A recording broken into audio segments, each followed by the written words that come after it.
One more moment, please. Okay, we can proceed. Thank you. Great, thanks. Excellent.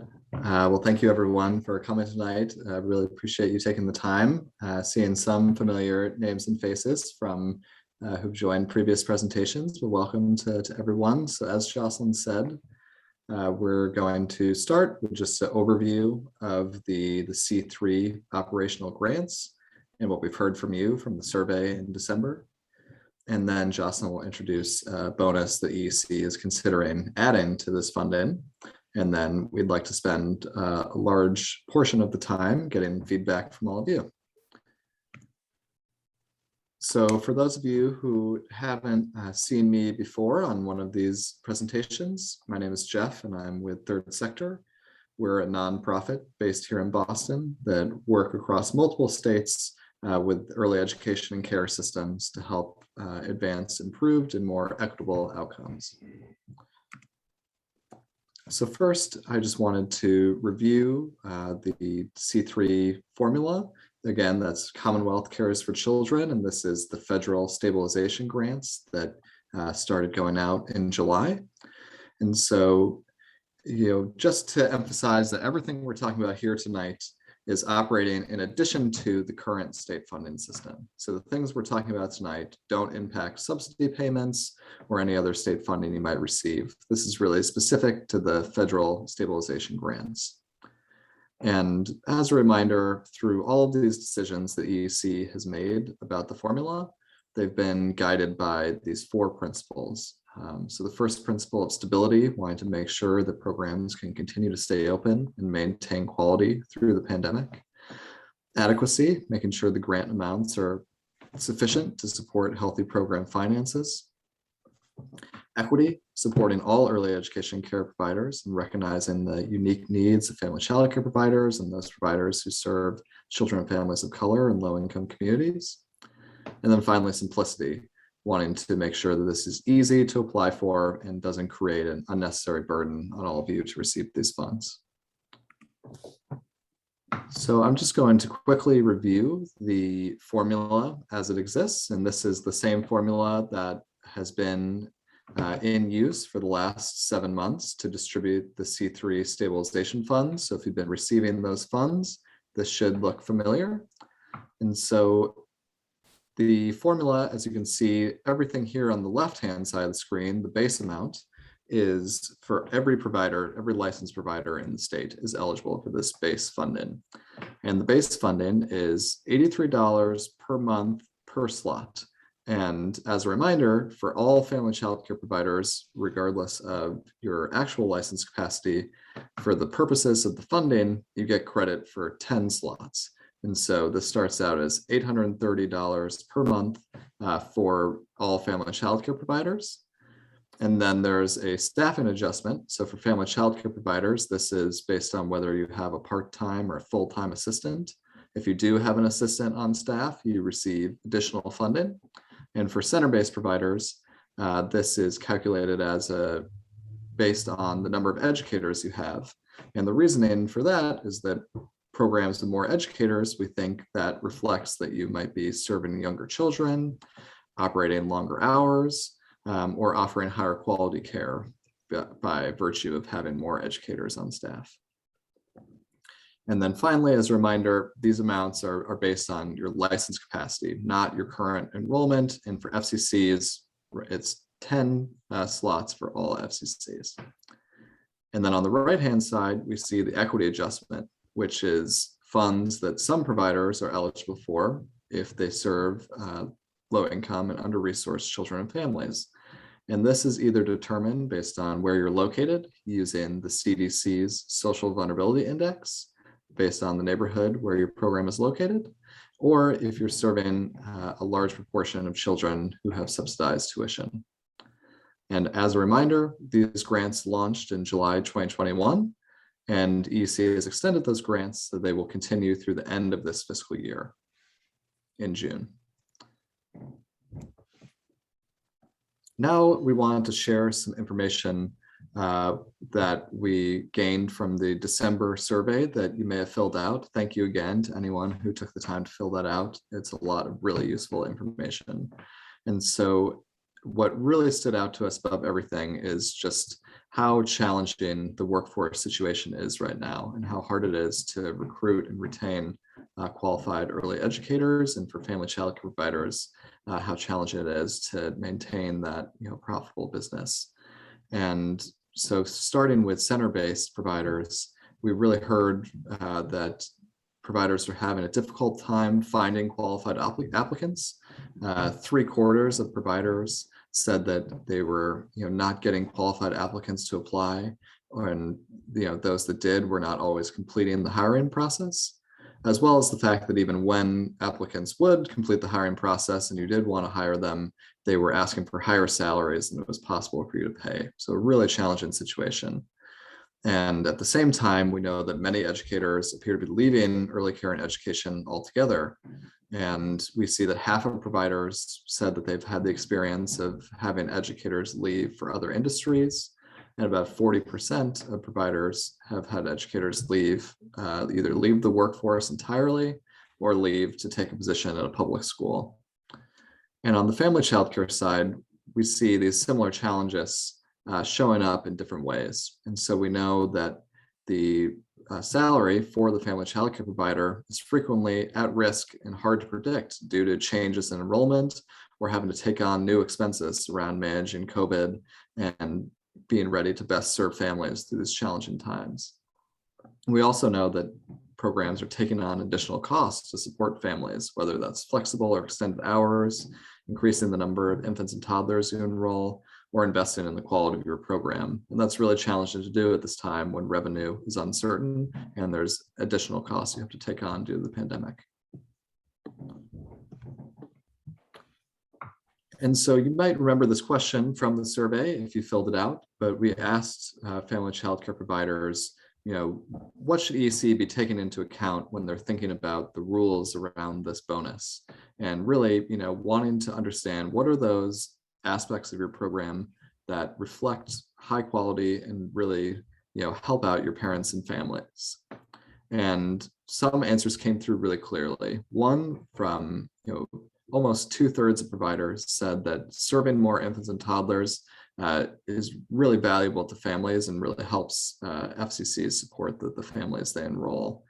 Similarly, we saw many providers indicate that the education and professional qualifications and amount of professional development they've participated in really strengthens the quality of their program and allows them to better serve families. And then finally, many programs also highlighted comprehensive supports for families, as well as longer and more flexible program hours as being things that were very valuable to families and really would be good to include in a bonus if the bonus was trying to reflect, providers that are putting in the investments to be there for kids and families. And then lastly, asked center-based providers a similar question around, what strategies are working around recruitment and retention that should be considered for the bonus. And really here, the theme, as you can see, is that respondents to the survey felt like sustainable raises to educator salaries was really going to be key to addressing this recruitment and retention problem over the long term. And really, ideally, wanting to get to a place where educators who are qualified, have similar qualifications to public school teachers, are receiving the same pay as those public school teachers, which we know is not happening right now. And so really this focus on ways to invest in educator compensation and make sure educators are getting paid more to address the root cause of these challenges around recruiting qualified educators and keeping them on staff. And so with that background, I'd like to turn it back to Jocelyn to explain the bonus the EC is considering. Thank you, Jeff. So just to recap, we have been putting out this grant, as I think most people know, since July of this past year. We've spent around $170 million already for grants to 6,000 individual providers. 80% of our licensed programs are participating. And here you can see the average grant awards per slot. So in the formula, the base rate is $83 per slot. But with adjustments for staffing and the equity bonus, on average, providers are receiving more than $150 per slot. Can you go to the next slide? But we recognize that providers are reporting to us that the grant is really necessary for sustaining continued operations, and we have extended the grant through the end of June. All existing recipients can apply and recertify for January and now February, just in the same way you have for the other grant months. This should be a seamless process. We've also, now that we're moving beyond using the ARPA stabilization funds, we have the opportunity to include programs that were not originally eligible because they were licensed or funded after March 11, 2021. So programs that were licensed since then are now eligible to apply for the months in which the program was open and licensed or funded. And the application process remains the same. You go in through LEAD and connect to the application through your LEAD account. We are also in the process of readying an online professional registry that will simplify the reporting process, particularly for larger programs with many staff. It becomes a one-stop location in which staff information can be reported and only updated as there are changes, rather than having to enter the information in on a monthly grant application. So we will keep everybody apprised of the progress on that option. Can you go to the next slide? But in thinking about some of the particular challenges that Jeff just spoke about, we are also planning a bonus payment in June to recognize the ways in which the field has invested in particular activities to start to address those challenges. And we have the following goals for this bonus. First of all, we want to recognize a flexible range of strategies. So while the goals remain the same for all programs, for FCCs, thinking about the family supportive practices that programs are investing in and the ways programs are investing in educators. And for center-based programs, the ways in which programs are supporting recruitment and retention of educators. We recognize that there are many strategies that programs might use to achieve these goals, and every program might not use the same strategy. So we are providing the option for providers to tell us what strategies you've been using and to recognize the variety of strategies that the field is currently using. We are looking to understand the ways in which FCC and center-based programs are creating significant investments in these strategies. So investments that are sufficient enough to achieve the goals, but also realistic and attainable for programs. One way we might think about this is by looking back at everything that was done from this past July until the June that's coming up. So July 2021 to June 2022. So, you know, you've probably taken some actions already that we would like to know about. And you may decide after hearing this presentation that there's some other steps that you want to take between now and June. All of those would be actions that you would report to us. And then we will think about a level of investment that seems realistic and reasonable for these goals. And we have some questions coming up about that too. So there's an opportunity to give feedback. But one way we might think about it is to use the grant funding that we know that we have given you and think about a percentage of funding that we might expect could be invested in these types of strategies. And finally, this is an opportunity to learn from you about how you're currently investing funds and to think about ways in which those investments and strategies are supporting the field, both in terms of focusing on educator recruitment and retention, as well as family supportive improvement strategies. Go to the next slide. So the way this will work is we will also add bonus payments to the C3 formula in June. So again, we will provide an opportunity to apply for this bonus payment in June. This will be done through additional questions in the current grant application. And we'll give you an opportunity to report on everything relevant to this bonus payment that you have done since this past July, so July of 2021. And then the bonus will be paid out in one lump sum at the end of June after all applications are in.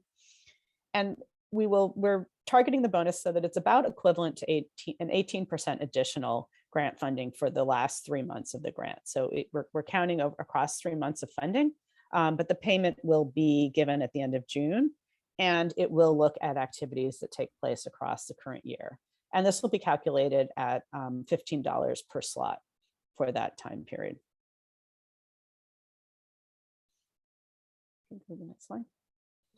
So what are the details of how this could work? For FCC educators to receive the bonus, we will be interested in the following information. Again, this is looking at what you've done since last July through this coming June. Understanding the improvements you've made to better support families, understanding the investments you've made in educators, that includes yourself as well as any assistance that you have, and demonstrating the size of the investment that you've made to demonstrate a significant investment in those improvements. Next slide.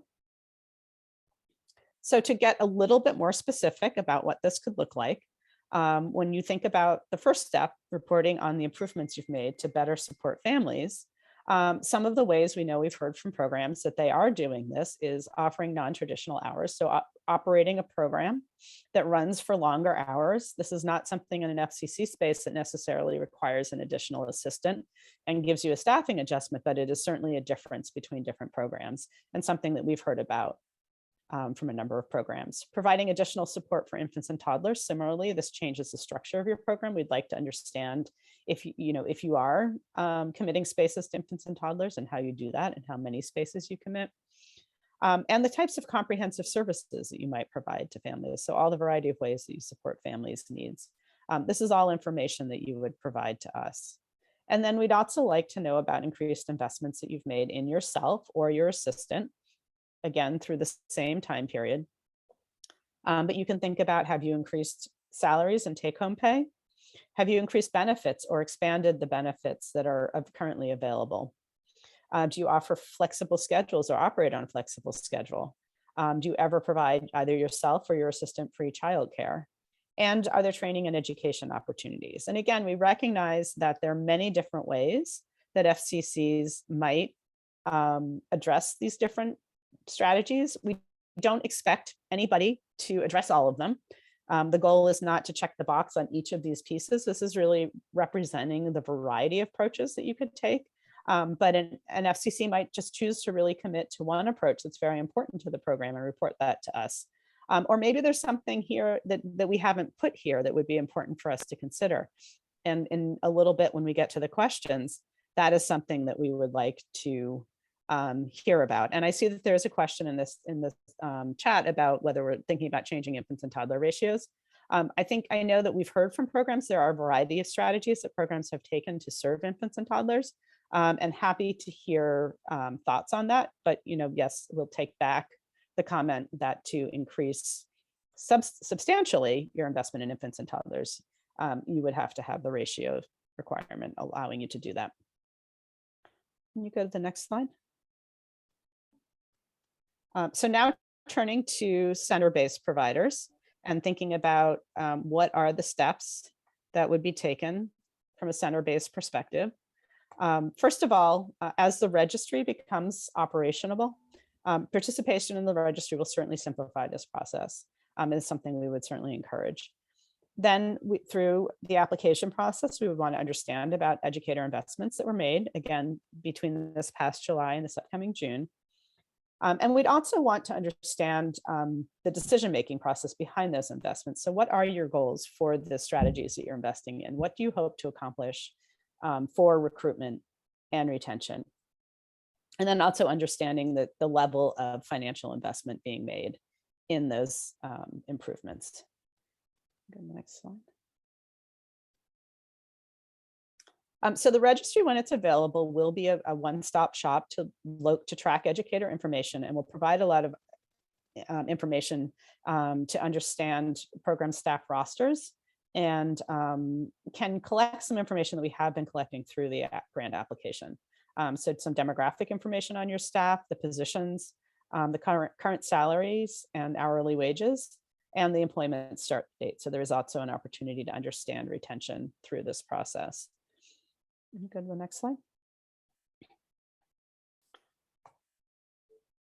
And then we also do want to understand the specific and targeted investments that you're making to support recruitment and retention of educators. So if you're making raises, if you're providing bonuses to educators or have provided bonuses in this past year to educators, if you're introducing new benefits or improving the current benefits you have. Again, we're hearing salaries very, very important, and this is something that we've heard many, many times over, but there are also other pieces to the puzzle in thinking about how one recruits and retains educators. And also thinking about the other types of investments we should be considering, such as access to education, coaching, and other job-based supports. And then, as I mentioned before, we also want to understand from you, what in particular are your recruitment and retention goals? How many staff do you need to hire? How many staff would you expect in a healthy year to keep in their jobs? That is some information that we would also like to understand from you as part of this process. Go to the next slide. And then finally, we want to understand the nature of the financial investment in these strategies. So we will ask programs to summarize the financial investment that's been made across all the different strategies being reported on. And then also we want to understand the revenue sources that are being used to support these types of investments, recognizing it may not all be the grant funds. Tuition and revenues are also an important part of the puzzle. And we do need to understand how these pieces fit together to programs to support these types of investments. And then we will think about how we benchmark our expectations about the level of investment, potentially looking at a percentage of the C3 funding that has been received. Go to the next slide.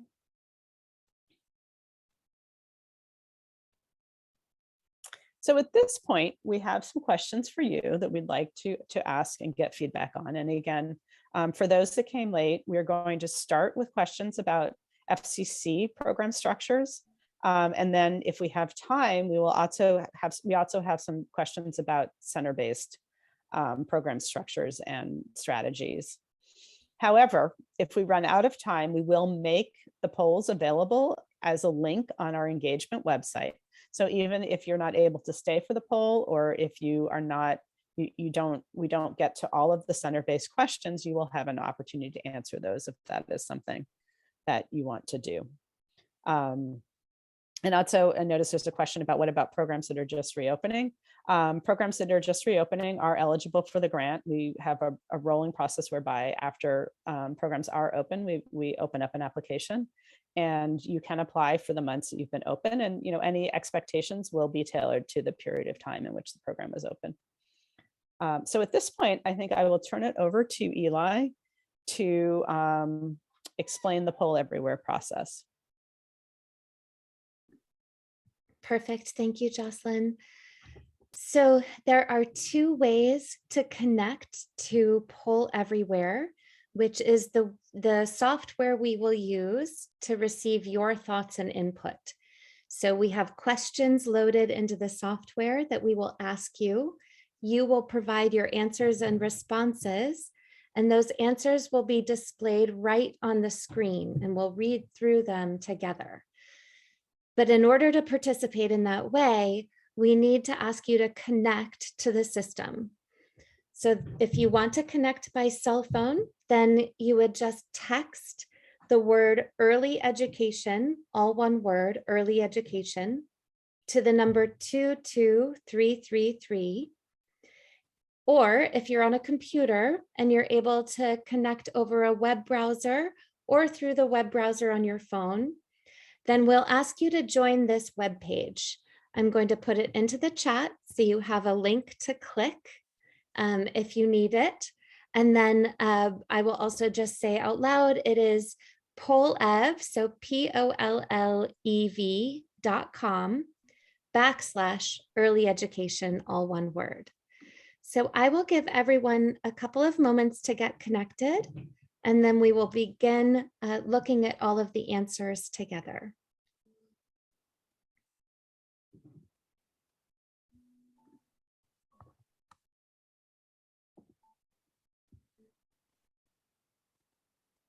Looks like people are coming on. I see responses coming in.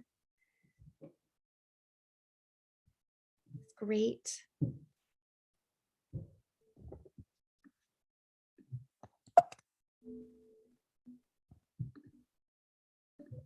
While we're relating, I see that there's another question that came in from the chat. So on the FCC front, would contributions to retirement or paid family medical leave be an appropriate strategy to provide for this bonus funding? Yes, that would be. That would be considered an investment in your benefits. Okay. So I am going to go ahead and start displaying the screen. Just one moment.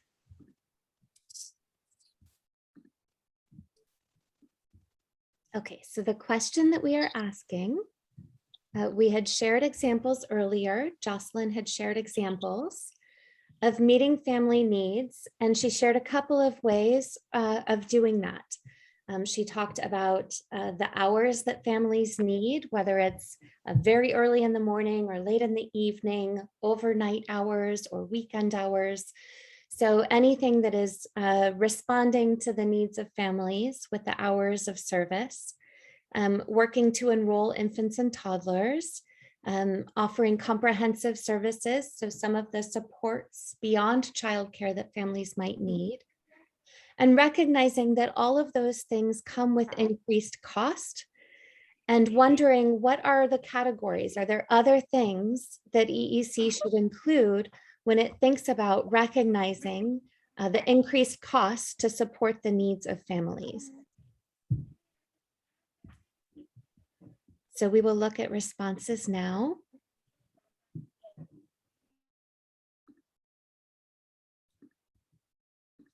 So all operating expenses have increased. So thinking about inflation and having an impact.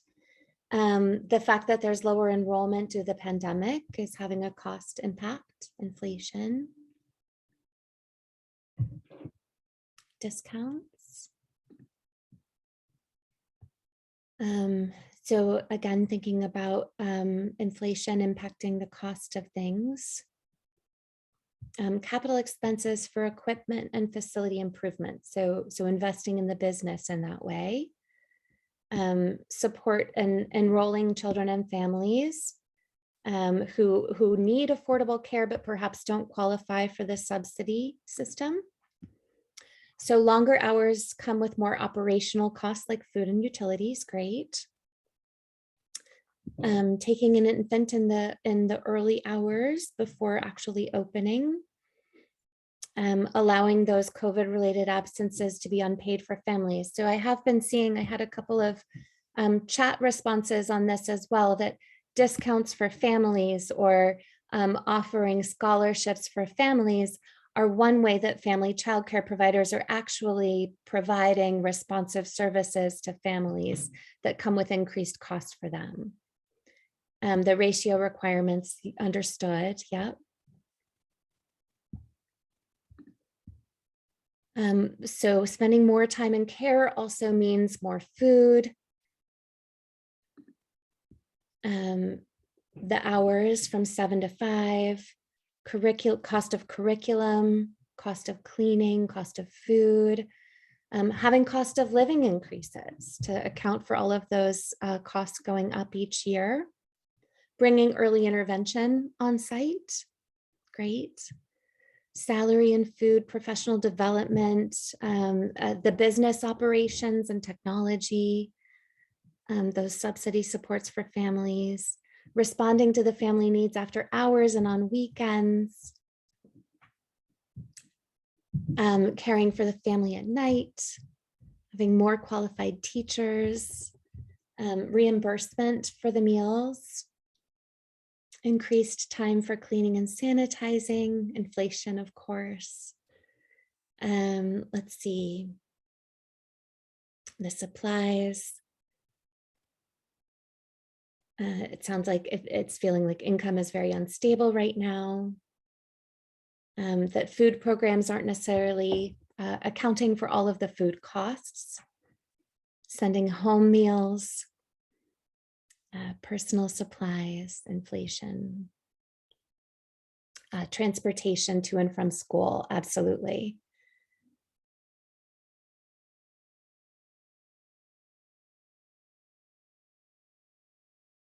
Offering part week care. So families that really only need part week care, providing that to a family sometimes is more expensive for a provider because then there are days that are not fully enrolled. Great. That's very helpful. Education expenses for the provider, for master's degree classes, etc. The early start, so all of those meals come with rising prices. Monthly books and snacks. The assistant compensation, higher cost of everything. The difference between a daily rate and the vouchers. Enrolling children with special needs can come with specific materials and equipment, which have increased costs.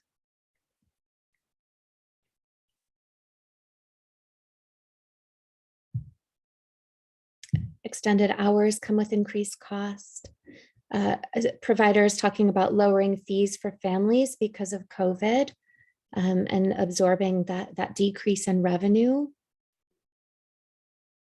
Private pay rate being lower than in other areas based on different regions. The idea that enrollment being down is impacting the ability to actually invest in the business. Not charging for COVID absences. Operational expenses being higher right now. Caring for infants, all of the costs of supplies, the inflation, preschoolers, caring for preschoolers. All of the enrichment opportunities, very helpful, great, thank you. Employee salary. Rent and inflation. Oh, accounting for professional experience, which comes with a cost as well.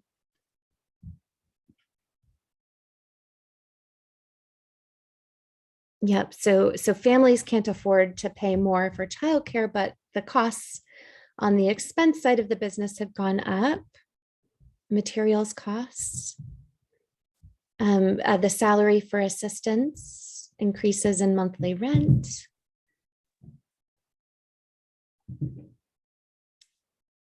Facility costs.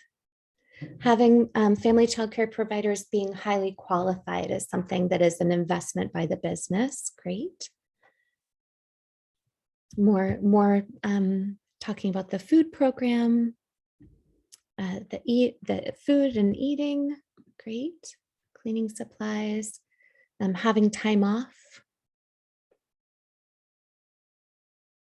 Wow, that's amazing. Providing food for a family when they're quarantining. So being able to order supplies, partial week care, absolutely. Being able to take more subsidized tuition spaces, NACE accreditation.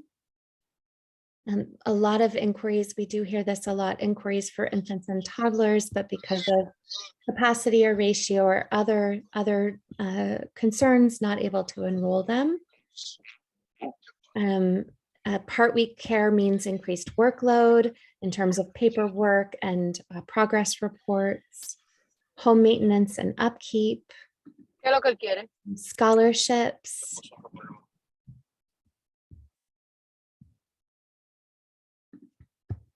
more flexibility for vouchers, adding a second assistant to be able to take some paid time off, great.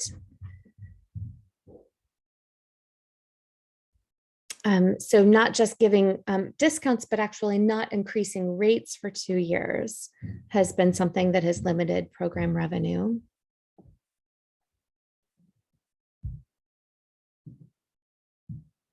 Field trip opportunities are another service that comes with increased costs for families. So children with physical disabilities or with behavioral issues sometimes takes a little bit of extra support. The healthcare costs, so being able to have health benefits. Great. All of the insurance types, health insurance, liability insurance, dental insurance.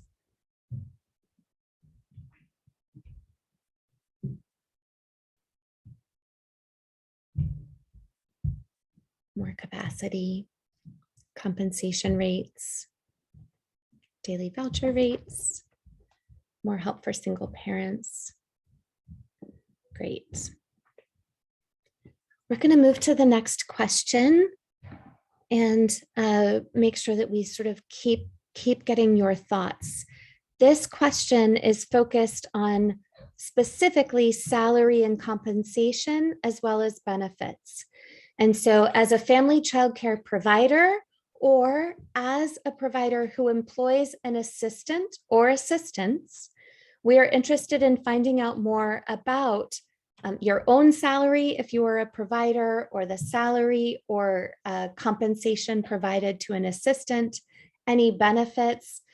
Where are there increases or increased investment in salaries, benefits, or other types of support, like more flexible schedules, providing free childcare for an assistant, for example, or as a provider pursuing additional training and education opportunities, or paying for an assistant to pursue training, professional development, education opportunities.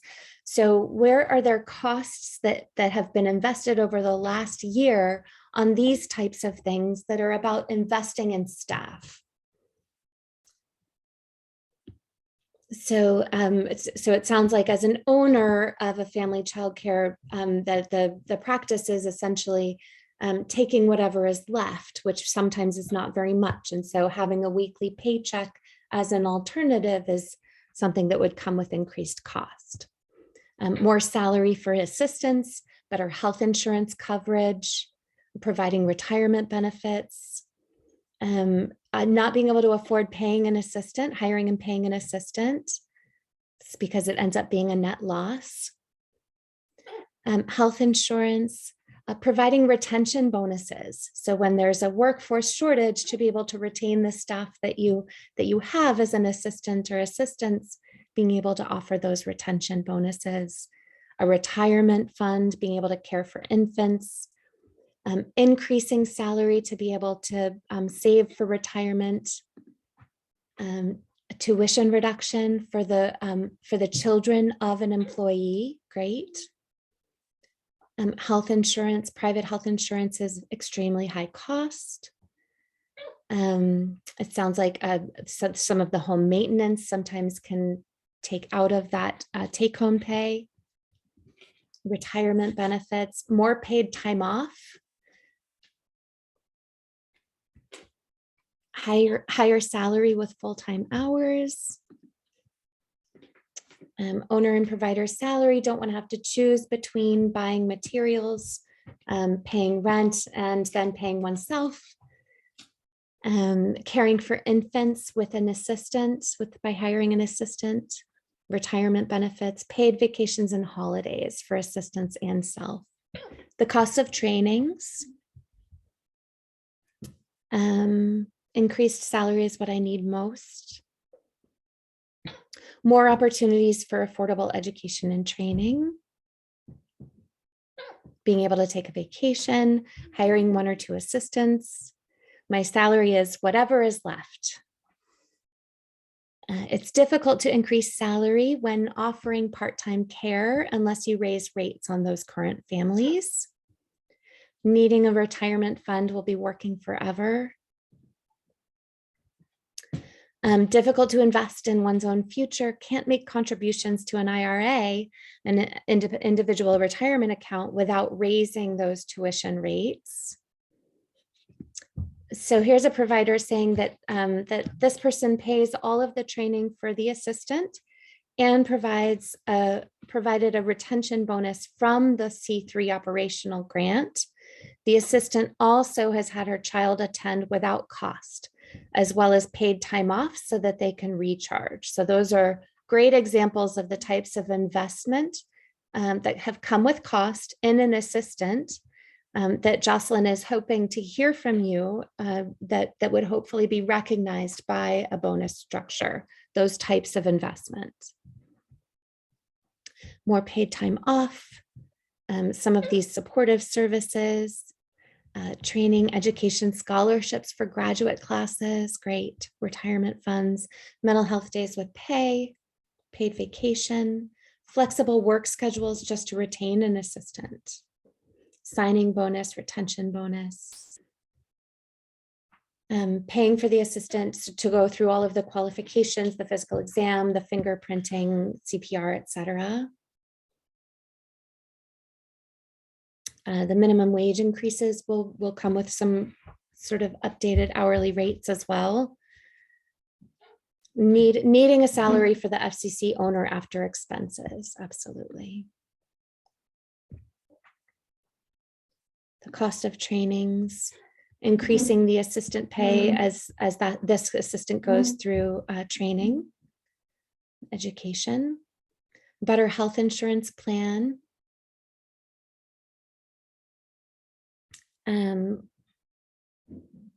When the kids turn 2, you lose income. Paying all of the paid Family Medical Leave Act funds, paid sick times, flexible schedules, more vacation time, maintaining the raises once the grant money is it runs out or perhaps is over or diminished or what have you. Sole proprietors using an FCC business model can't take a salary. Because there's a need for infant childcare, I have to hire an assistant on all of the days that I'm open.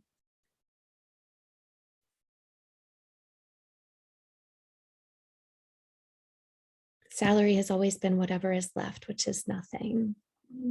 Salary is whatever is left. I have no idea what it is. It varies year to year. College tuition assistant for staff or reimbursement or bonuses while the staff is working. Quarterly tax payments, retirement fund. Having to close to do things like attend family gatherings, etc. Business planning and management training as some ways to invest in the business and the staff. Paid planning time, absolutely. Hiring part-time workers is one way to invest in the staffing for the business, for the childcare business. When an assistant calls out and there's no backup. So that I'm seeing some requests for regulation reform here. When providers are working 10 hours a day without a break, it's less than minimum wage when you add it all up. And there's never enough money to save for retirement. So let's look at the next question. And that is, what information, if you are a family childcare provider and you are looking at over the course of this year between July of 2021 and this coming June of 2022, and you're investing in yourself or in your assistant for some of those salary or compensation, training, education, qualifications and professional development, or in those family responsive services like longer hours or enrolling infants and toddlers and some of the other things that you all have shown, have talked about, that Jocelyn talked about earlier. So if you had done those things, what information would you submit to EEC to show that you had made that investment? And here I think EEC is hoping to understand what is reasonable to ask. So what would be kind of a reasonable part of your day-to-day business that would be reasonable for you to develop and then submit as part of the grant certification to show those investments? So what information would you be submitting? So some evidence of a down payment. So being able to show that the assistance payments had been raised or increased. being able to show hours participating in some of these things or updated materials and curricula, having receipts, having a bookkeeper that can handle those receipts, showing those investments in the curriculum and supplies, the updates to the space, registration forms for things like training and professional development, et cetera. How do we show loss? So I think that's a great question. Are there budgets, or how are you kind of tracking those things for your own business? Hard to invest when we're still in debt from 2020. All the Amazon receipts, absolutely. A spreadsheet of expenses, exactly. So whether it's a spreadsheet, or how do you do your business budget tracking? How do you sort of follow that in your day-to-day business? Receipts, and the training hour certificates, showing the website or some of the other things that you've done to invest in the business. Showing attendance, great. So attendance records that shows that some of the children are coming during those extended hours. That's great advice. Answering surveys, okay. Credits from college for providers attending, showing the salary of the staff, or pay stubs for the new assistant. Receipts, certificates, a list of expenses or a list of items purchased, receipts, a business plan, submitting the cost of the curriculum, showing salary increases. A great question. I think that's why we wanted to have this conversation, is to understand what you use in your day-to-day business, because I think EEC does not want to ask for something that's not sort of usual. Doesn't want to create a lot of extra work. And so is hoping to hear from you, what are you already doing that would not be a lot of extra burden to be able to show? A profit and loss report, great. Showing the payment of the bonuses, invoices, great. Pictures and receipts of upgrades to the facility or the property, profit and loss. Pages of the services, receipts. An attestation should be sufficient. Parent feedback on quality, college transcripts, menus, perhaps from the food investments. Keep it simple, a list of expenditures and updates. Don't give us more work. Look at our taxes. Certainly not suggesting that your taxes are submitted. Have a questionnaire. The stress on our faces. Attendance, showing no increase in rates, perhaps the deposits. Showing that a coach had been hired, or technical assistance, showing, okay. Insurance increase payment. A transcript, Schedule C expenses, copies of contracts, with parents showing that rates haven't increased, pay level scale, attendance pictures, receipts, pictures of before and after, investment information. Not sure record keeping will really show this. So it sounds like tax forms are something that that a lot of folks are suggesting, but there's also needs to be flexibility on that. Enrollment capacity versus how many are enrolled. The receipts. Accessing behavioral and health services, training certificates. Just an explanation, since it wasn't a requirement of the grant. Yes, I think this is for that extra money that would be added on to the grant rather than the current grant. So not talking about the current grant, those continue as is. This is talking about that extra bonus that could be offered at the end of this year. And thinking about simple ways. I mean, I hear what's being said about receipts, and yes, they would show what you've spent, but that's an awful lot of work for both you and for us. So we are looking for the sweet spot where it's material that you already have that doesn't require extra work for you to collect and share with us. but that is directly related to some of the things that you are talking to us about doing. Yeah, I hear you. You're not interested in additional paperwork from EEC. Yeah, I think we have to. And we're not going to retire. We're certainly not going to require anybody to send in their taxes. I think we're just listening to ideas that people have and can think about what options we could potentially provide.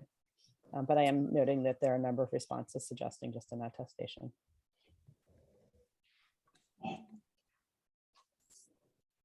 Okay. So a lot of great ideas here to balance that need for simplicity with sort of understanding what is kind of used in day-to-day business or et cetera. Okay, thank you. So is there anything else that you would like EEC to consider as it plans for adding additional funds to the current grant? So as it thinks about added funds through a bonus, what else should EEC consider as it plans for that?